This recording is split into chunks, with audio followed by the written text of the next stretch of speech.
Hello, this is Reverend Don Lewis coming to you from beautiful Salem.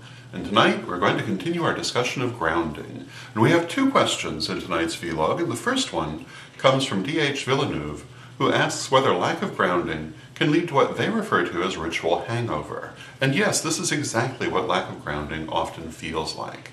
It can feel very much like a hangover. It can feel like being very giddy. It can feel like walking on air. It can also lead to being unable to sleep. It can also lead to being very sleepy. It does a lot of strange things, depending on the individual and the circumstances. But the way to avoid it is by grounding. And our second question comes to us from the Infinity Zone, who asked me to explain what grounding is. And grounding is basically the release of excess energy in order to recenter yourself in a normal manner.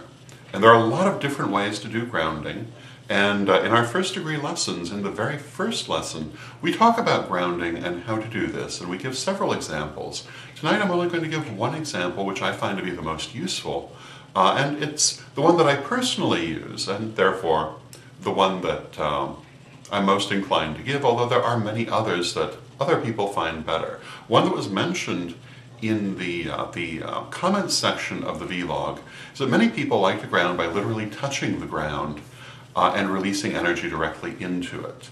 And this is certainly something that can be a very good technique. However, being an older person and not bending especially well, and having at one point been disabled, I really do not generally touch the ground. What I do is I simply release the energy and let it flow out of me like a wave of warmth or like a wave of water. I imagine it just pouring out and going down through the palms of my hands and the soles of my feet and going back to the universe to be reused in other and different ways. Keeping what I need, releasing the excess. And that is basically what grounding is. There are many other techniques. Some are based on visualization, some are based on activity, and if you find yourself having difficulty grounding, there are a number of physical things that you can do. One of them is to place your fingertips in salt or to put a little bit of salt on the tip of your tongue. Another is to use a grounding stone such as a hematite, for example, which can be very good for grounding. Also, one of the reasons that we usually have a feast after a ritual is that eating is good for grounding, and many substances such as coffee are good for grounding, and as many people who smoke can tell you, smoking also is very good for grounding, which is one of the reasons why some people do it, usually unconsciously.